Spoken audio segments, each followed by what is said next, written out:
right exactly at 3 o'clock, the police arrived. We had a habit of not meeting in the main hall, the main house. The main house was for the boss. So we had to meet outside in the, what do you call it, outbuildings. As we were assembling, the police came in, a van came in, laundry van. Then the police jumped out. They came to the outbuilding where we were supposed to be meeting. I jumped out, Govan and Kathy, through the window, but they were already there. And indicated that one move, we shoot. And then the dogs were also there. So we were unable. We had intention of running through this the window and then down to the river. We were unable. They got us there. Goldreich, if you know Goldreich, he lived a lifestyle deliberately, what we would call the northern suburbs lifestyle, going out horse riding on a Saturday morning, that type of a thing, and constant traffic of delivery vans and so forth. So we did not think this thing was anything unusual, this dry cleaning van. The farm belonged to the Communist Party. It was a farm that was known to a very small number of people. Very, very small number. The Communist Party allowed it to be used by Comrade Mandela when he was underground. The Communist Party also allowed it to be used by some of the early MK people who had returned from training, but on condition that as soon as they find their places, they should move. I went to Rivonia for purposes of disguise, and then I had moved on to another place in Mountain View, now disguised as a Portuguese. Comrade Sisulu was also there temporarily. He had moved out. We had gone to Rivonia to discuss Operation Mayabuya. A meeting had taken place on a Saturday. Operation Mayabuya document was put there. A counter document was put. That meeting was not conclusive. So we met on Thursday, the 11th of July, to continue this discussion. And we had by that time all moved away from Rivonia. I was brought back on the 10th of July at night to Rivonia, and Comrade Sisulu and them came at about 2:15 to the farm, and the police raided at about 3 and arrested us. We had used Rivonia too much, and the fact that we could all be arrested there, I think it was a mistake on the part of some of us who felt that let's have that last mistake, last day rather. I think to some extent we were, but these things were inevitable. We had to be arrested at one stage or another. The only criticism you can have, it was rather, well, too short a period. The people who go underground in various parts of the world, they don't go beyond 1 year, 2 years. They get arrested. And I think to us, because it was rather shorter than that, and our plan therefore had shortcomings. I can't remember. It was quite a shock, of course. But then when you're underground, you know that sooner or later you're going to be caught. Of course, you never know under what circumstances you're going to be caught, but sooner or later you're going to be caught. So the impact is lessened a bit by this knowledge that sooner or later you're going to be caught. But this was too dramatic. They did not recognize me in my disguise. They didn't recognize me immediately. It's only when I spoke that they recognized me. They had come there, obviously, looking for Sisulu. They had some tip-off that Sisulu is going to be there. They didn't expect a lot. Well, I say this because I'm told that immediately they found us all. Colonel Van Wyk, at that time Lieutenant Van Wyk, who was in charge of the Rivonia arrests, made a phone call to headquarters and said, "On such a jackpot."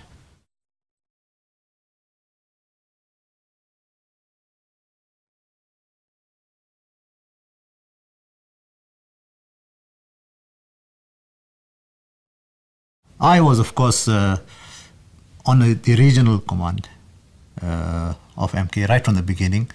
We made preparations before the 16th of December, identifying places for sabotage, what type of sabotage, whether it should be incendiary or explosives, or simply cutting of wires, so reconnoitering places. And then I personally took part just in two activities. One involved cutting of wires, telephone or electricity, I can't even remember now. And one was an incendiary bomb. I was to prepare the conference in Botswana.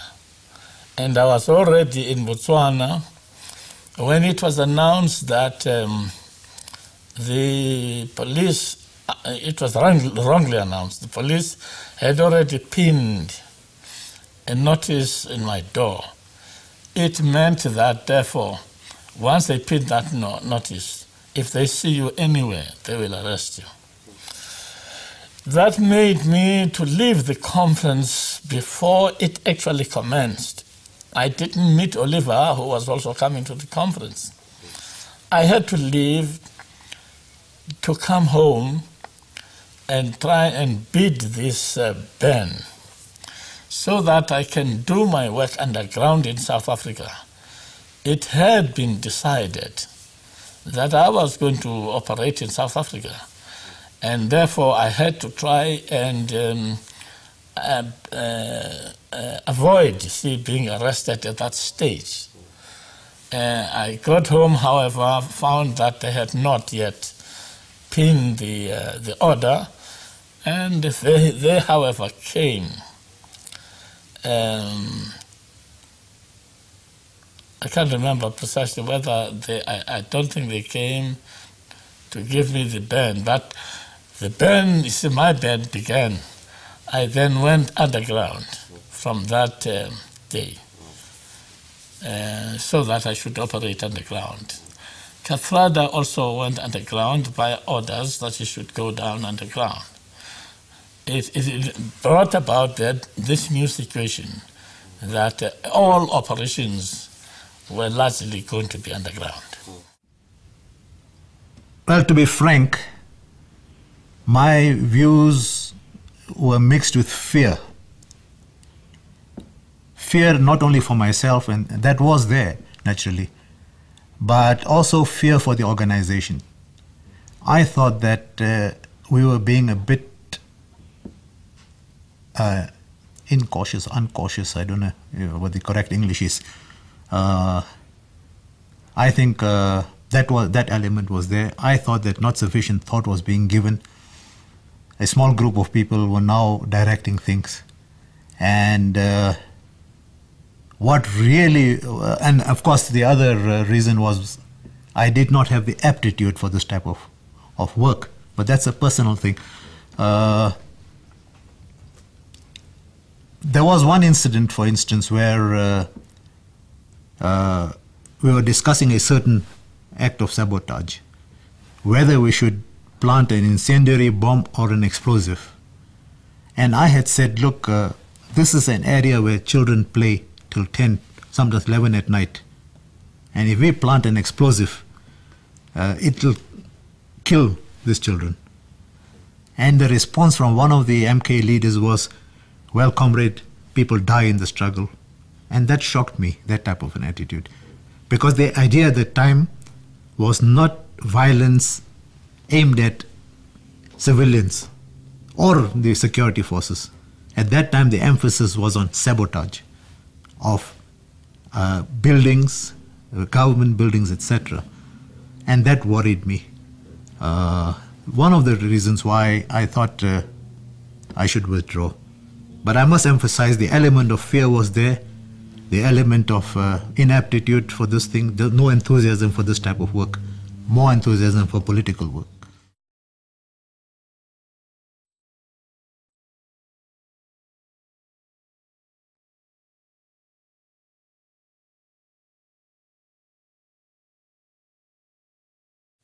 The case had provoked great interest internationally and at home.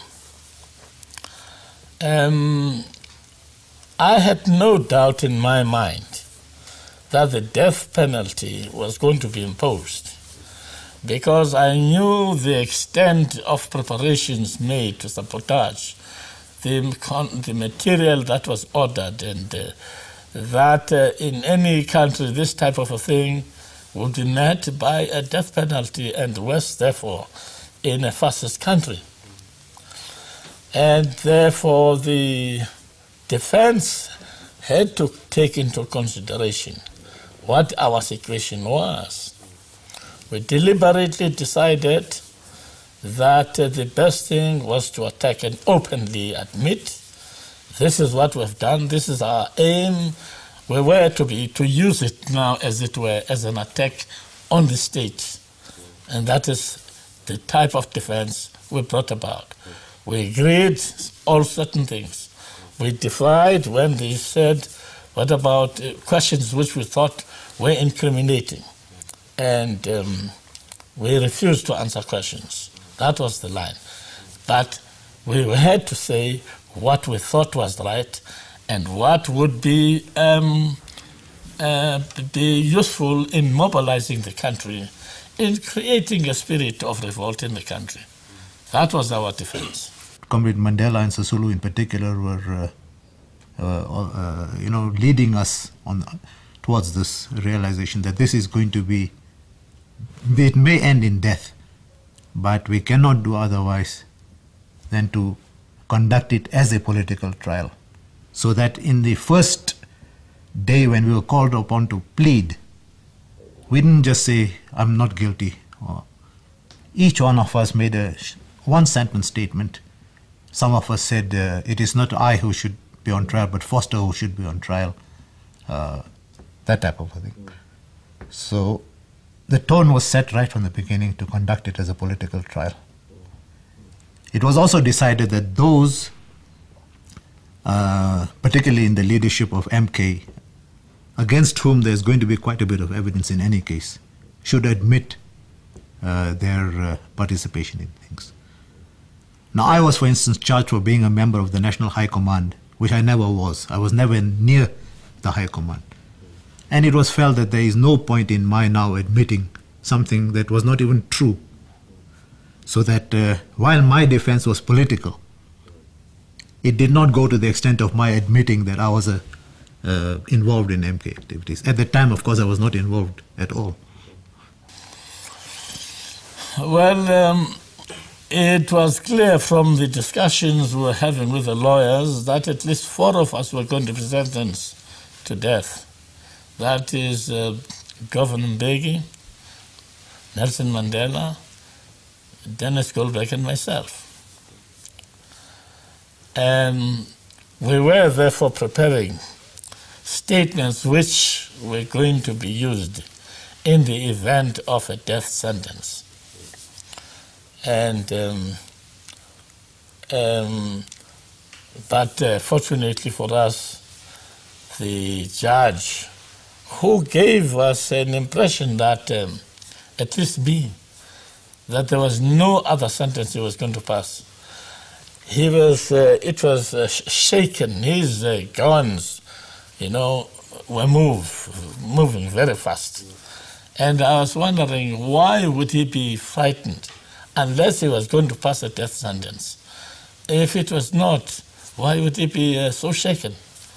So that I was quite sure that he was going to pass a death sentence.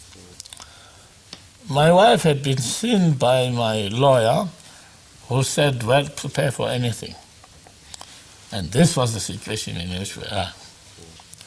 When the final sentence was passed, life sentence, it was like a discharge. because I'd expected something worse. We were locked up after we were taken back to jail, and we were told that night we were going to, we are going to be in communal cells. They had already told us that we'll be seeing our visitors the next day and the lawyers and so forth. But that very night, they came at about 12 or 1 o'clock and suddenly put on the lights and they said, "Get ready." And then they chained us, handcuffed us, and leg irons. I was chained to Mbeki, I remember. And under very, very strong security, the army, the police, and the prison, we were driven to a military airport, put on the plane and taken to Robben Island. So we were sentenced on the 12th, Friday the 12th of June, and the 13th of June we were already on Robben Island. We were handcuffed, chained and so on, and on a helicopter. We were together in that helicopter with the police. But one of the policemen was talking to Kathy, saying that, well, you people are not going to stay long there, not because of your efforts, because our government will decide to release you. In fact, he said that, I don't even think you're going to take 5 years. We are not going to allow you as martyrs. This is how he put it. We got there in the morning, and the cells in which they were preparing for us were not yet ready. We were put, you see, I think, in the cells which kept common law prisoners. Well, I must say, for me, a person, I was already relieved. And I was out of Pretoria with all its frustrating appearance and shouting and all that. I was feeling that I am here in a new situation, and I was now determined, no matter how long. And I was free mentally from that moment. The very first thing that struck us, of course, it was very cold and windy and rainy, as Cape Town is at that time of the year. And the very first thing that happened there was, again, the blow that we felt about how cruel apartheid could be. Now, when we landed on Robben Island, I was the youngest of the Rivonia group, and I was the only Indian or non-African. And the apartheid as it applied, when we had to change our clothes, for instance, the regulations provided for Indians and Coloureds to be given long pants, Africans short pants, Africans no socks. And according to regulations, they should not have shoes but sandals. In our case, of course, they made that concession and allowed Count Mandela and them to have shoes, but no socks and short pants. That was the first thing. Then the food. Again, discrimination in food. Porridge, we get the same porridge, but they'd get less sugar.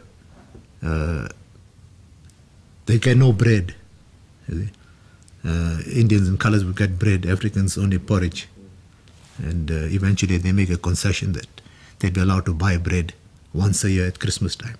To reorganize ourselves in that situation was a new battle, and we formed, you see, the structures, we exchanged views. We started with by napping stones in the yard, and the harassment by the warders, but we had taken a decision because we were organized. We were not going to accept harassment by the warders, and we were not going to be pushed. And they were now attempting to charge us. You have to fill in so many wheelbarrows for the type of work we were doing. But we resented this type of a thing, and we wanted to fight this legally as far as this was concerned. But that was the situation. It was not west off in the yard. We're still going to the quarries. The quarries, we had to work and load lorries and dig the quarry, but it was a lime quarry. Nonetheless, very difficult. Nearly all of us had blisters in our hands. We were singing in order, like all prisoners, in order to keep our spirit up. But unlike the accepted tendency in jail, we were stopped from singing because they realized that keeps our morale up. The main thing, they wanted to lower our morale by using all sorts of things, but they did not succeed there. Soon the question of charging us collapsed, and very important thing was that when they told us to walk fast, we decided to walk even slower in defiance. They realized that this was difficult. They now recognize the leadership. They wanted to talk to Mr. Mandela and recognize that he was the leader of the group. And they exchanged views and explained to them that we would not accept this type of harassment. And the very fact that they now recognize him as a leader was an important victory for us. Once you're in politics and illegal politics or underground, you go underground with the realization that you haven't got a long life span of freedom. So psychologically, you know that sooner or later you're going to be caught. Then some of us had been to prison before, if not most of us. So we know what a prison is. And then thirdly, and I suppose most importantly, to us it was a continuation of the struggle in another terrain, another environment. And while we were there, we knew the struggle had to continue. Whereas outside, we could sit at an illegal meeting like this in a small house or something. The enemy is remote. He's just not there. But in prison, he's there 24 hours a day. He's watching over you. So that even if you weaken, you dare not allow yourself to weaken, because you don't want to weaken in front of the enemy.